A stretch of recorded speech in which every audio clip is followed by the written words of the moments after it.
Today, I would like to introduce our speaker. We will be hearing a presentation from Dr. Weiming Zhao. Dr. Zhao's background includes advanced training in biology and computer science, both in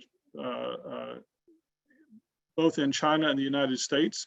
He's had numerous publications in peer-reviewed journals such as Nature, PNAS, New England Journal of Medicine, and received the National Institutes of Health's Director Award in 2010 in recognition for his contribution to the discovery of cancer biomarkers.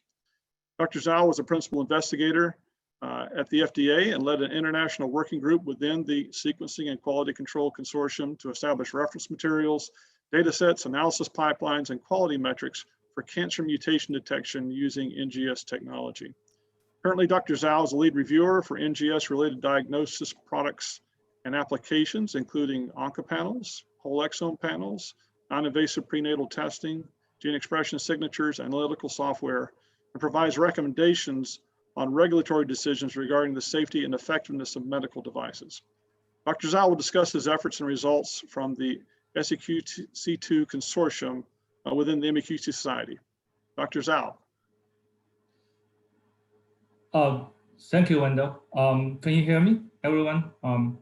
I can hear you. Okay. Let me share. Can you see the slides? Sure. They're coming up. Now I see them. Okay, great. Again, thank you, Wendell, for introductions, and also thank you for MQC to allow us to present our work over past 5 years. And the work is going to be published or soon to be published or submitted to the journals. And here we just give you a kind of brief introduction about what the study going to be. So I'll be really honored to representing the group for the work. This is a very fantastic group. And here's the history for the group.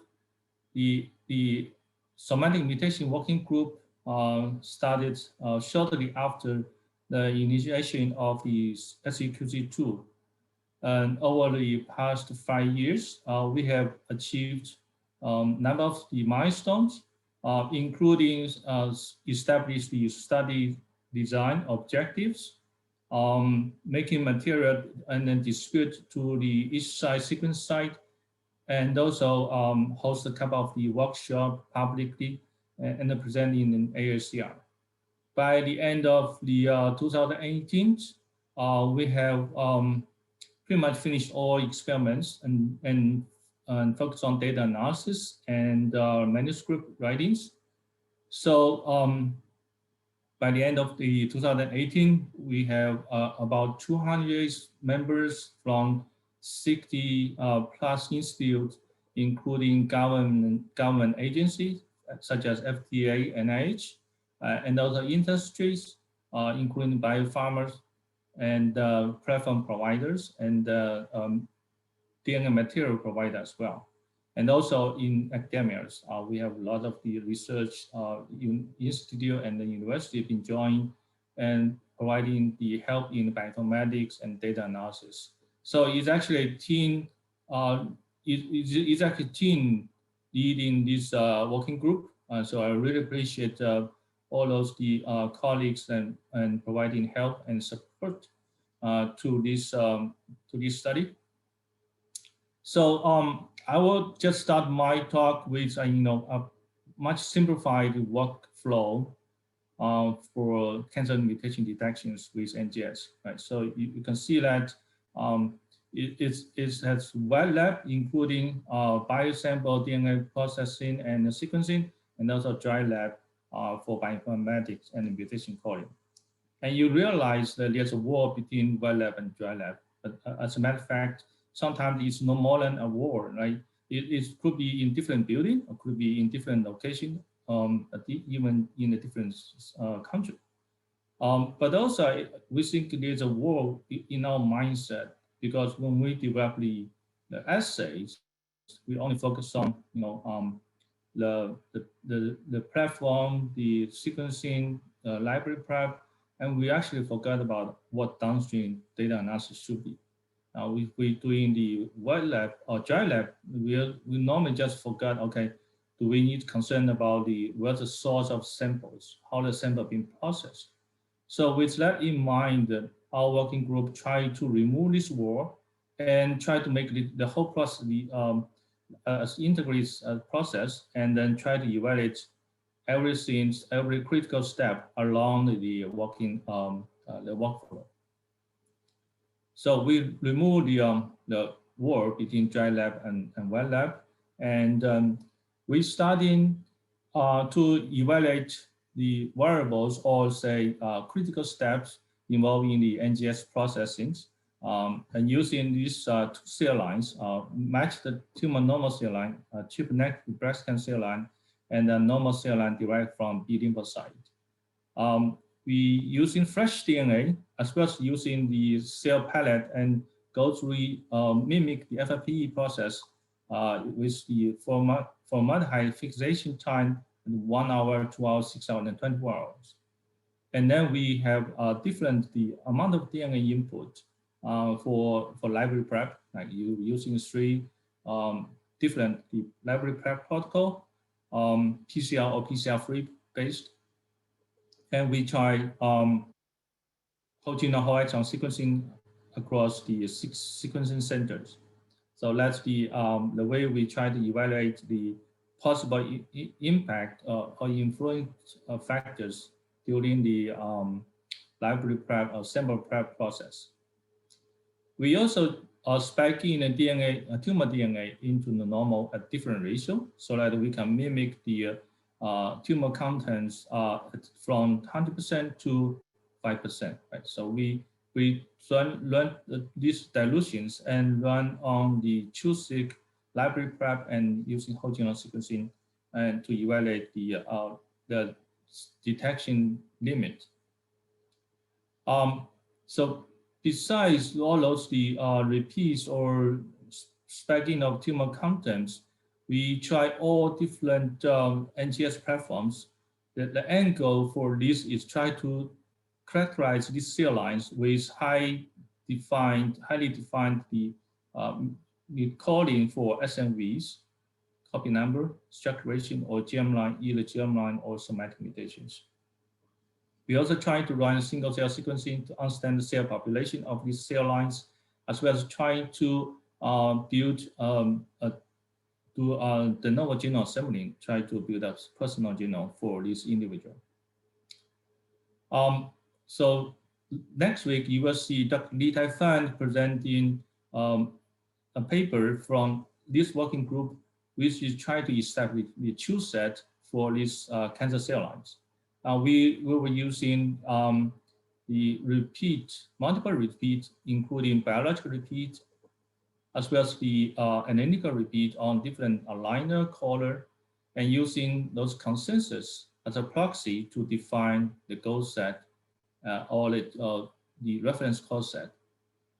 And also we try to establish method in the future so that people can using the same methodology to establish new cell lines for reference material. Besides the single cell sequencing as a understanding the cell populations, actually Dr. Wang expanded the study to benchmark study in terms of for understanding single cell RNA sequencing technologies using these cell lines. In this study, we used 4 sequence centers, 3 technologies, 10x genomics Chromium and Floodam C1, and also Takara IC8. And using 6 pre-processing pipeline that for the bioinformatics or data processing, as well as for the normalization method, and also most importantly for the batch removal correction algorithms, and also finally for the visualization tool. Again, we using these 2 cell lines. Because these 2 cells are kind of 2 distinct cell populations, so gene expression profile has quite distinct, dramatically differently. And we also, again, we did spike in. We put this 5% or 10% of tumor cells into the normal cell and kind of build set up building choose. And again, the week after next, Dr. Charles Wang going to be present as another webinar in this series. So in terms of sequence center or sequence site, we have 6 sequence sites to do the whole genome whole exome sequencing in parallel. 3 sites actually running experiment in triplicate. And so as total, we have 12 repeat of whole genome sequencing and 12 repeats of whole exome sequencing. In addition, we have 9 replicates from NovaSeq. At that time, NovaSeq just come to the market. So it's lucky that we be able to have access to that technologies. We have, as we said, we have 7 samples for the tumor purity with spike in. So Genentech did the whole genome sequencing for it. And also we have two sequence centers perform the DNA input and the library prep study. For the FFPE study, we have also 2 sites to the sequencing, and the remaining sites actually performing the RNA-seq single cell and also PacBio and other platform for the high common cold purpose. So when we have received data, we always take a QC check and make sure that the data looks good. And most of the QC check including the, for example, the reach redundancy, reach length, mapabilities, and GC content, right? So that's really critical features that we have to look into. But one of the features I would emphasize here is the global imbalance values. What that means, we know we do this tier and reach, right? We have reach 1, reach 2, reach 1 from forward strand, and reach 2 may be coming from reverse strand, right? So if you detect mutation T to G in reach 1, you should detect mutation A to C from reach 2, right? So the ratio should be balanced. So you should always see, regardless from which center you see, this should be balanced. Now, if you look at another ratio like G to T mutation with C to A mutations, if you look at the flat line, this is actually coming from whole genome sequencing. You see they're all pretty much around the line, which is 1, right? But if you look at the whole exome sequencing, regardless is cell line, the cancer cell line or normal cell lines, we do see some of spiking or changing in terms of global imbalance value for this ratio. If we coordinate this with the DNA fragment size, it actually coordinates very well that a smaller DNA fragment size, you get higher global imbalance value. So this is actually not new because 8 years ago, there's a paper published and indicated that when you're doing sonications, overheating will result in DNA oxidations, right? Particularly is guanine oxidations. And then we will introduce artifact. And we do see this artifact in the whole exome sequencing that with small DNA fragment inside, right? So you see the smaller DNA inside size, you get highly G2C mutation artifact. And now if we look at this global imbalance value, not only in the whole exome, we're actually looking at FFPE process, right? Remember, we have 4 time points for formaldehyde fixations. We see 1 hour, 2 hours, 6 hours, and 24 hours. And you do see the correlation of the global imbalance value increased with the longer fixation times. And if you look at the compare whole genome with whole exome, you see actually this global, you see the additive values. So for the whole genome sequencing on the FFPE, you see increased the artifact DNA damage. So now back to the repeats, right? So when we doing the concordance across different call set or different repeats, normally we'll do one diagram, right? We do one diagram and see how many being overlapped by all 4 color, right? So Now we have so many repeats. We have so many the bioinformatics aligner and caller. Now resulting have hundreds of VCFI. How are we going to do this concordance comparisons?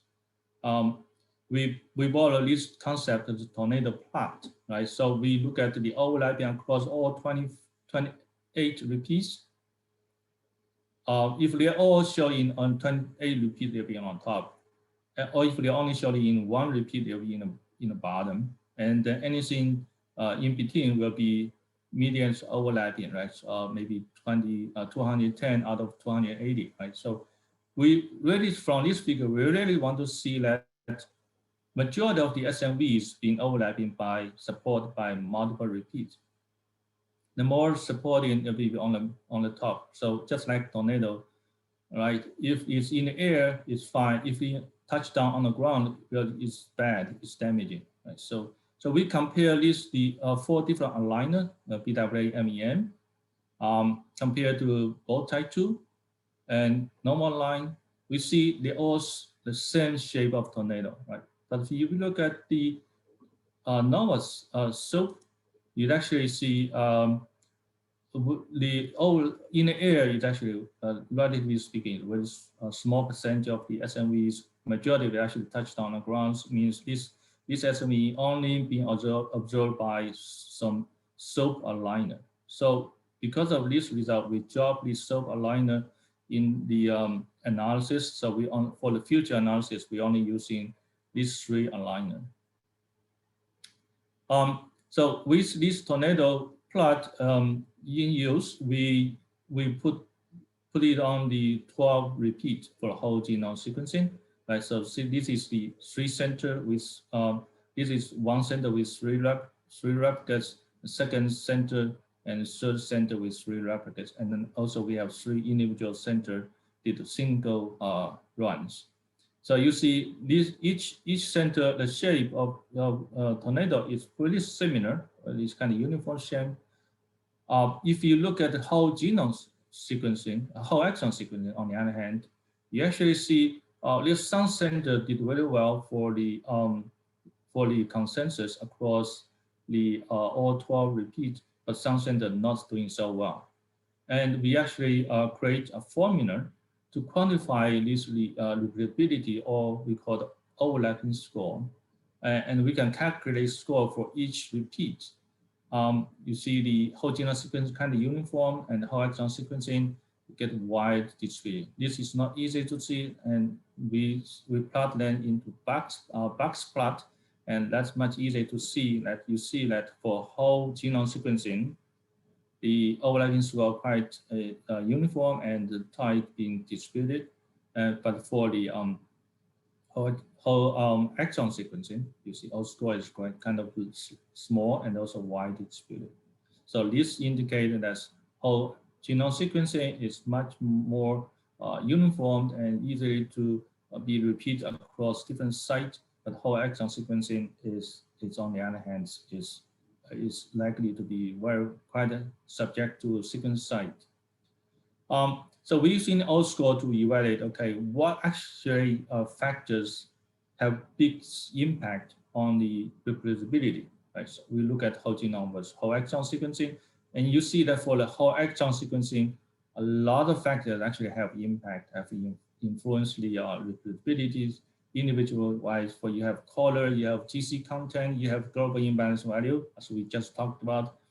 But we actually see a lot of interactions across these three factors. So you can have a caller, and then coverage is actually most dominant interaction of factors that have contributed the reproducibilities. On the other hand, for the whole genome sequencing, the only factor that impact on the reproducibility is the caller, the algorithm calling the mutations. So again, here you demonstrate that for whole genome sequencing it's much easier to achieve high reproducibilities across different sites.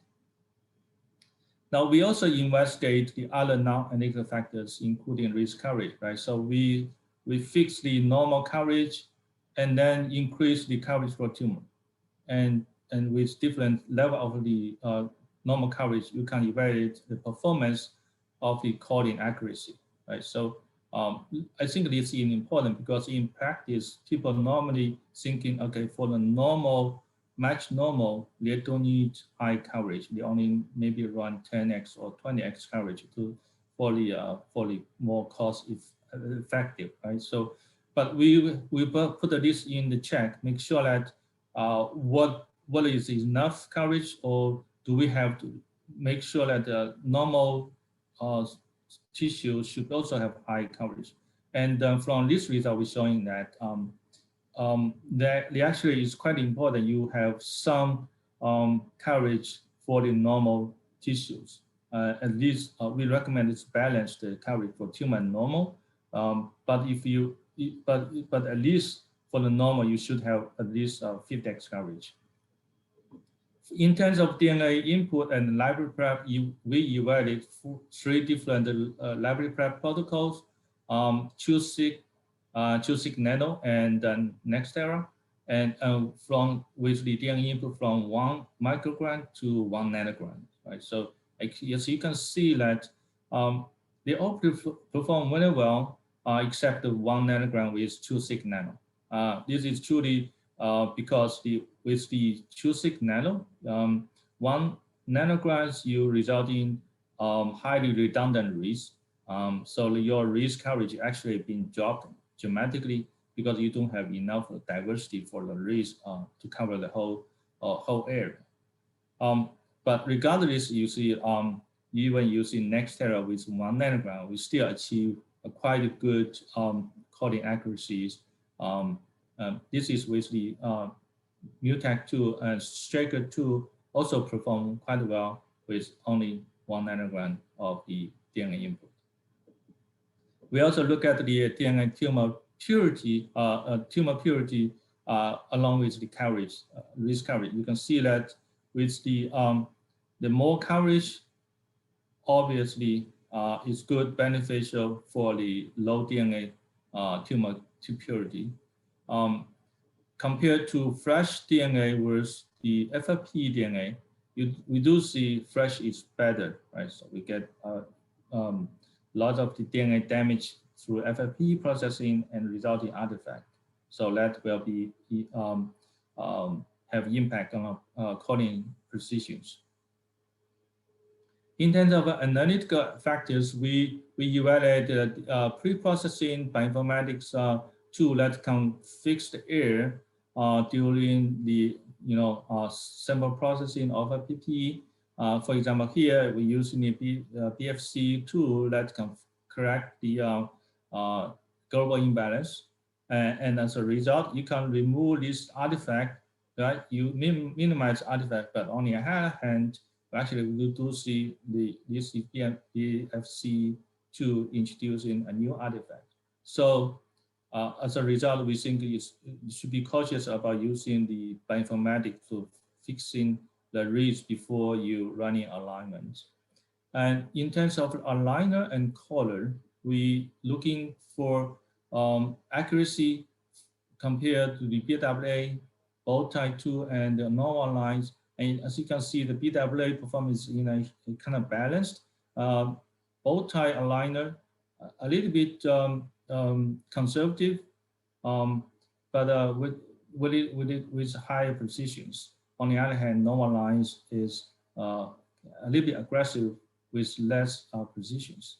And we actually looking at this. This is actually mainly because the scoring score, the alignment score is actually different among 3 aligner.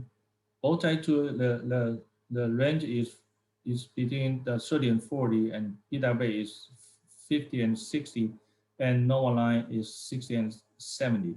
So there actually not much of difference in terms of align itself, but the only thing is their mapping quality score is a different scale. We also evaluate the JTK post-alignment processings, including the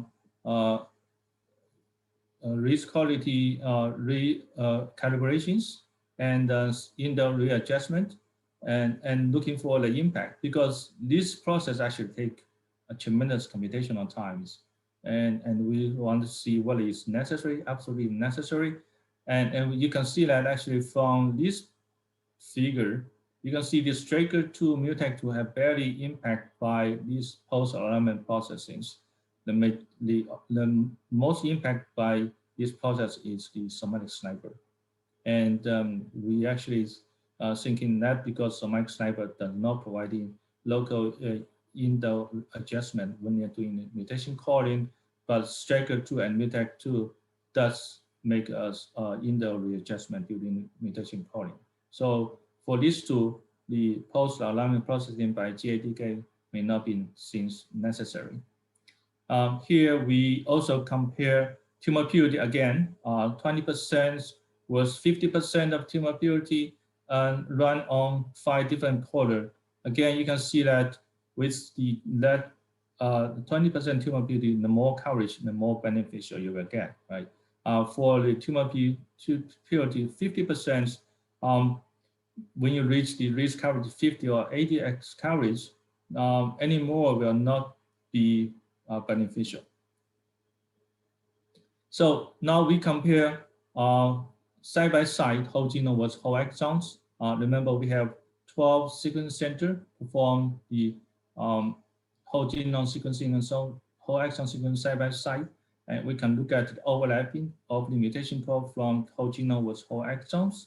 And here you can see that the more coverage, the better you get overlap in percentage, right?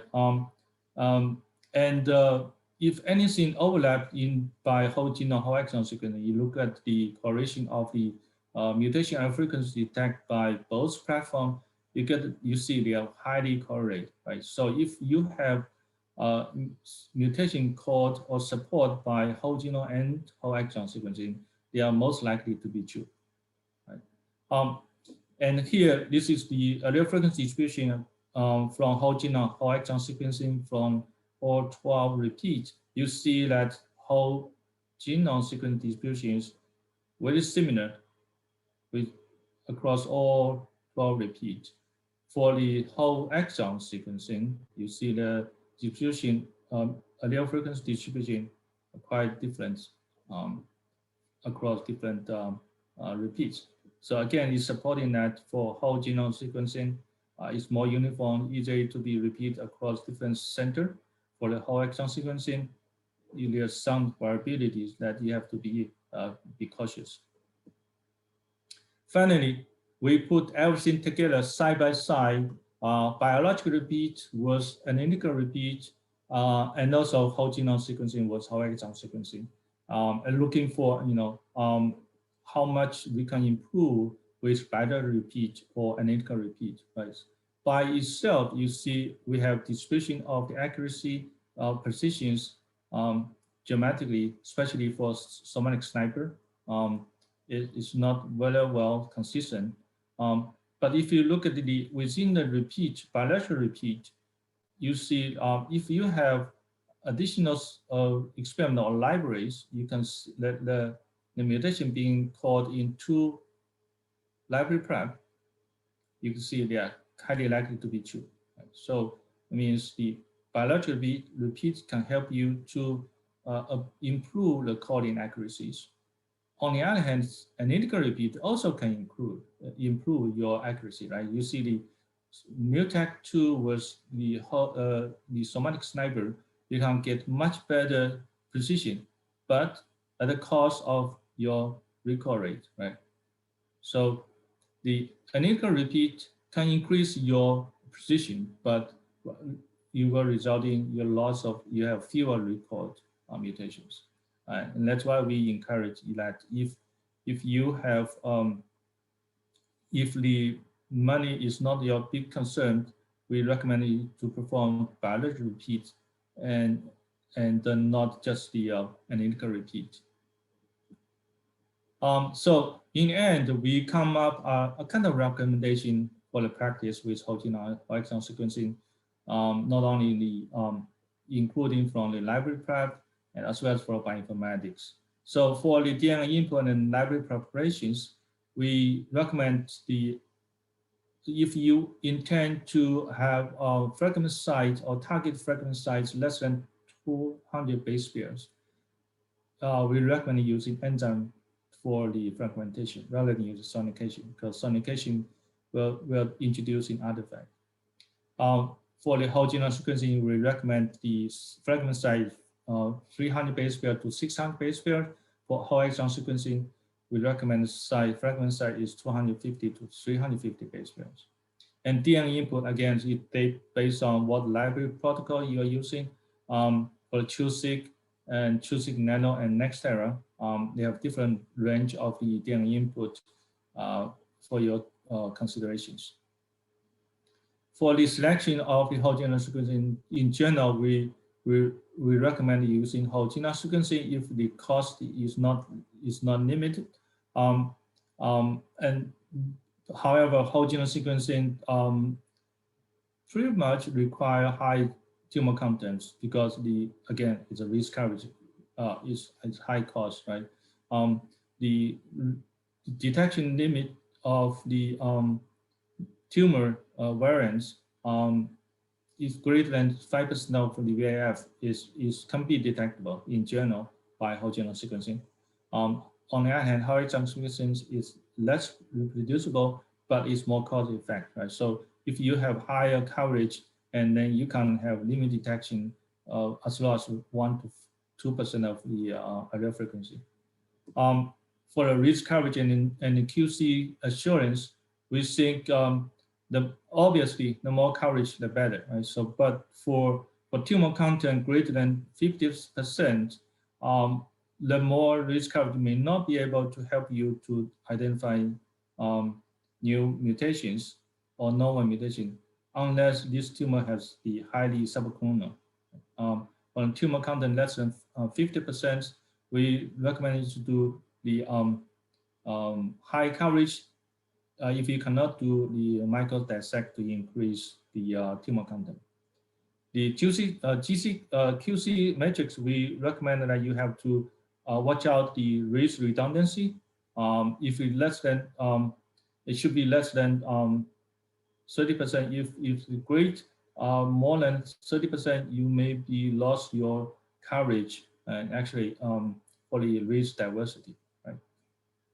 And also for the maple race and other GC content, we have some recommendations. For the race alignment, here we evaluate 4, and we think SOAP is not good. At least it's kind of being quite unique by itself. So for other 3 aligner, we do not see much of difference. Only seeing that the mapping quality score is a different range. For the post-processing alignment for the GATK, 2, we think is sometimes not necessary for some mutation colon, such as Striker2 and Mutec2.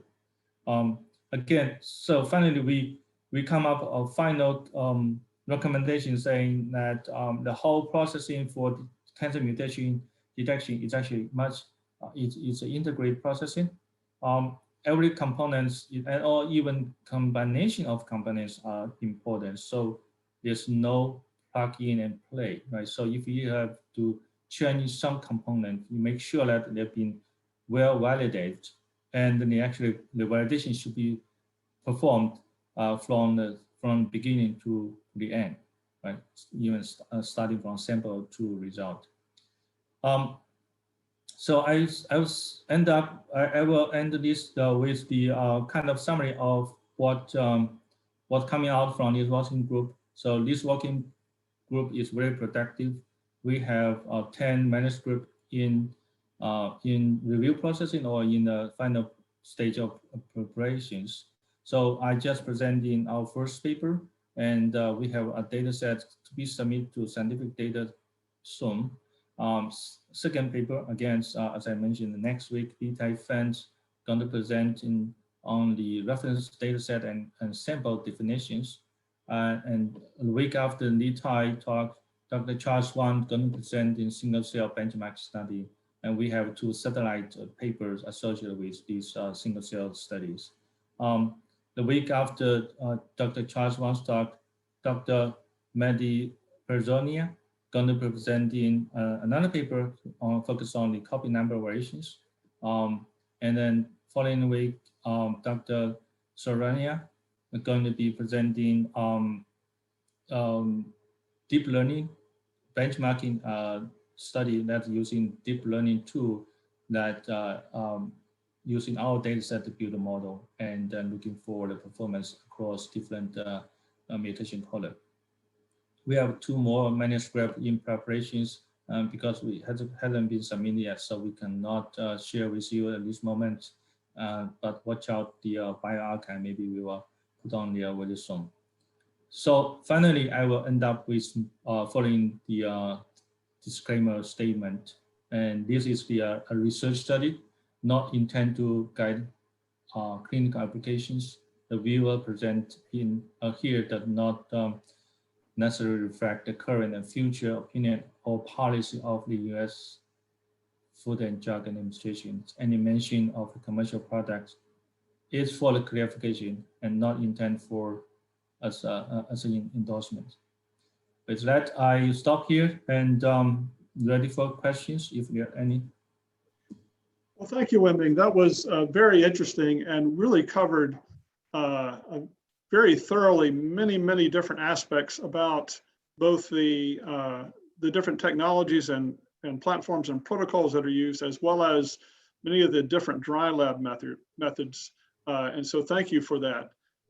And one of our first questions, I think, was related to a companion paper that you may be writing right now, which is how are you planning to make this data publicly available? I know that's the intent, and I know you're writing I think a manuscript related to that, maybe describing that in more detail. But I think one of our first questions was related to having access to whole genome sequencing and maybe some other data sets for research purposes. So can you talk more about that? Yeah, we actually have multiple channels to make data public available. Firstly, through NCBI SRA. So we submit all FASTQ file to SRA. We also have NCBI set up the designated FTP site, including BAM file for all those from the BWA MEM alignments and also cost set, and also associated with the software tools that we developed during the course of the study. Also, we have a data set put on the CGC 7-stage platform, CGC platform, Cancer Genomics Cloud. So on the SEQC project, so that also we are in plan to make it public to the group on the CGC. So that's the data. So we have multiple channels to make data public available. Okay, and is there a place right now where they can get more information about how to get access? In other words, are these data sets available at SRA and other locations now, or will they be announced with your companion paper? Or what's the plan related to like if someone wants to get access to some of this data now, what would be the way to go, or do we need to wait for the publication? No, actually, this paper has been put on the bioarchive a year ago. So it's access, but under different names. So if you search SEQC2, you will find our paper with different title. But we have in that paper we put the SRA submission number. Okay, great. So SRA, and you'll get the submission number from the preprint, if you like, or the one that was put on the bioarchive, and people can access it that way. So that's great. So we have another question about related to the performance that we see in detecting variants related to preservation. So fresh frozen versus FFPE. I know that you examined that in detail, and we saw that some artifacts, in one sense, were more likely to occur the longer, I guess, the cells were put in formalin. But can you characterize in general maybe the difference in results between fresh frozen FFP, and if, for example, you felt like are most of the artifacts that maybe formalin can introduce, are those correctable, or there's just going to be some where it's not correctable? And so in one sense, fresh frozen, will generally always be better. But what's your view about fresh frozen versus FFP, and whether or not, maybe there are many contexts where, for example, sensitivity isn't affected, but for example, specificity might be, things like that. Yeah, the good question. So we still think we try to be cautious to using any protocol to fix the artifact, to fix the DNA damage, either through the assay. I see that people can using enzyme to fix the DNA damage before make a library, or during bioinformatics. Right? So you see that bioinformatics can introduce a new artifact if you're fixing the FFP artifact. So be careful using that. So what I would recommend is you deal with what you are dealing with daily, right? So you just find out those watch out those artifacts. And then the second thing is the artifact for the FFPE processing. The good things they are random. They are also low allele frequency. So if you have a detection limit to 5% or 10% of allele frequency, you may not see this artifact. So that's something that you need to watch out. If you try to identify low allele frequency mutations, you need to watch out the artifact. And so Yes. with that, you need, if you have a low allele frequency mutation, you need to make sure that you have validations to verify the mutations. Yeah, so very, very important. In other words, if you see somatic mutations at higher frequencies, probably not due to a formalin fixation artifact, but as you get low, say below 5%, that's where they are much more common, or much more obvious. And I think your recommendation about make sure that your correction doesn't introduce more artifacts, at the same time. So yes, there are different methods maybe that help correct, but they can also introduce new ones. And so you have to be cognizant of that. Quick question related to it, which I think was very interesting and maybe is a subtle point that I don't know has been embraced by everyone, but if I'm not mistaken, I believe that you found, for example, when you're doing tumor normal and you wanted to make sure that you have found all the normal variants, say for, you're doing tumor mutational burden or things like that, and it's important to characterize the normal, that you actually recommended, I believe, 50x average coverage for normal. Is that correct? Yeah. Yeah. I think Yeah. So I think a lot of people are, they hear different messages. Okay, 10x is enough, then 20x, 30x, but really for whole genome, because there's so many possibilities for statistical, sampling to not cover everything, that you actually say for whole genome sequencing, it may be 50x average is actually what's needed to be shooting for. Okay. Let's see, we got some more questions. So another question is related to how to maybe determine which factors to to key on when building, say, a deep learning model or whatever kind of model for predicting, whether or not cancer is present or predicting particular mutations.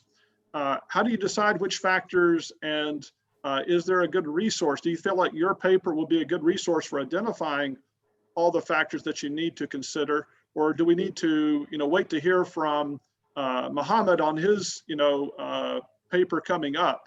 But do you have just general recommendations for understanding what factors are important to select to be able to build a deep learning model to predict cancer, and what kind of data sets do you need to do that with? That's good question, but I don't think I have a good answer for it. I will try, but basically, I think for using deep learning algorithm to build a model for cancer mutation detections, you really have to identify good data set, right? So using in silico data set, you cannot truly reflect what's happening in the biological life. So especially in terms of the tumor with high copy number ratios or other subclonal situations. So I think you will try to using the data set from from nature as possible. So all cell lines, even though it's been maintained over 20 years almost, still have some features from the triple negative breast cancer cell lines, and also have highly heterogeneous populations. So we think it's a good model for us to use the data to build a new data model or algorithm. But again, this is only one cell lines. We recommend if you have different cell lines with different genetic background and mutation contents, will be much more helpful. So maybe using our data set as a baseline, and you can start to build model, and then using another data set for the validation. Yeah, I think that's important because, you know, you've done a tremendous amount of work in characterizing this breast cancer cell line and the matched normal, and that's very important, and that allows us to do a lot of things. But there's many other types of cancer that may have, you know, characteristics that are different, you know, than breast cancer that you may also want to learn from. And so this is a great beginning, but there's certainly more to do, and I think that's good advice. Yeah, Okay.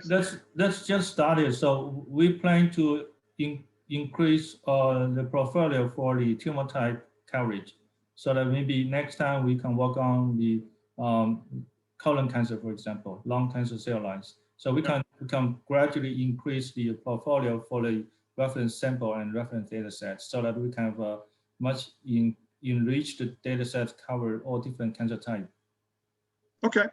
So we had a couple other questions related to MUTEC2 in particular. A couple of questions are related to, you know, in this process, did you use a panel of normals related to MUTEC2 to help, you know, with the performance of that particular analysis call or variant call?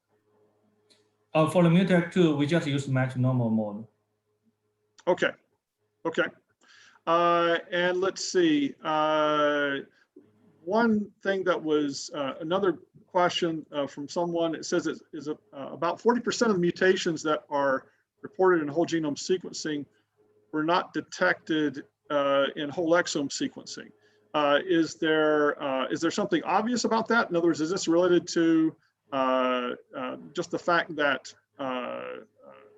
whole exome sequencing is bait-based, and even though they may feel like they're covering certain regions, it may not be to the extent needed. But any observations on sensitivity of whole genome sequencing versus whole exome sequencing, at least for the regions that whole exome sequencing is trying to interrogate? Obviously, whole genome sequencing is going to find variants outside those regions, but what about even the regions that are targeted by whole exome sequencing? What's your view of the discrepancies that you saw? Yeah, so for the whole exome sequencing, we see great majority of the mutation detected by whole genome sequencing are recovered. Only a small fraction of the mutation detected by whole genome sequencing not being detected or discovered by the whole exome sequencing. One reason probably due to the capturing efficiency, right? So the probe may not be able to target well or pull down those regions well, so that they have sufficient risk to support calling mutations. The other thing is probably due to reproducibility issue, right? So we're using whole genome sequencing to identify or define the true set, right? So that's something that whole exome sequencing may not be able to pick up that, again, mainly maybe due to the capturing issues, but also maybe due to library processing issue. Okay, and can you speak to, related to whole genome sequencing versus whole exome sequencing? I know you had a slide on it earlier, but I may have forgotten some of the details. But can you speak to, related to the input amounts and how many molecules, you had going into the reactions? Was the molar amount that you had going to the reactions, the same? And do you feel like because you have to do bait-based and other things like that, in the end, when you get the data out on the other side, there may be slightly more diversity or more diversity on the whole genome side, because of that? I guess I'm just wondering, did you, was the mole amount for the reactions taken into account when comparing? Yeah, I think this is exactly the difference between whole genome versus whole exome sequencing, because whole genome sequencing does not require much of PCR amplification. So it's random shotgun fragmentation. So it has a very diversified risk from the fragmentations. And then so not only is as such, the coverage is not uniform across the genome, but also is more repeatable, right? So on the other hand, whole exome sequencing, you've gone through multiple rounds of PCR amplifications before and then after the capturing. So that's something that can um, increasing your redundancy. And so your reads may be coming from the same original DNA fragment, and then you have repeated multiple times. And that's as a result, your actual coverage of your whole exome may not be as what you expected. And so that's something that we have to watch out when running whole exome sequencing.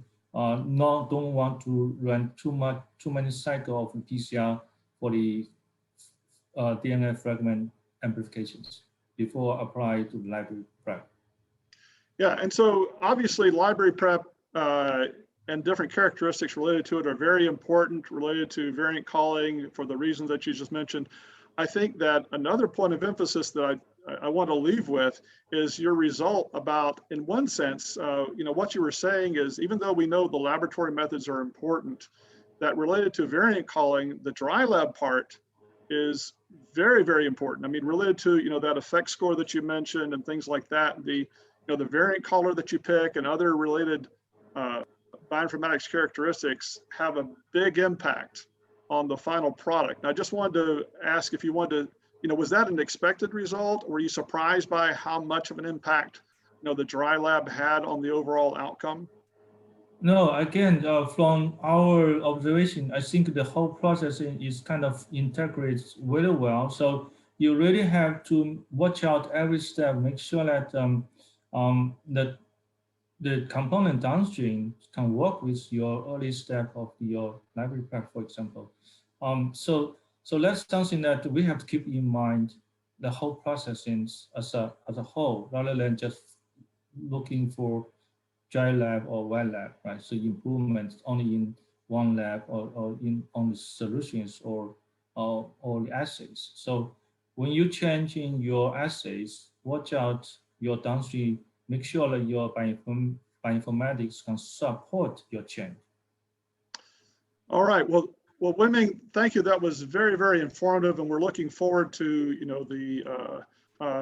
the publication of all the papers from your working group, and we're looking forward to the webinars coming up from your working group, related to all the different aspects. And so next week, when you come back, we'll hear a lot more about the detailed reference samples that were used for the study that Wenming just discussed, and how potentially you can use them in the future, because those cell lines are available commercially, and you can take those cell lines and examine your own methods, wet lab and dry lab, in terms of helping promote quality in your particular processes. So Wenming, we thank you very much for your presentation, and we look forward to the presentations coming up.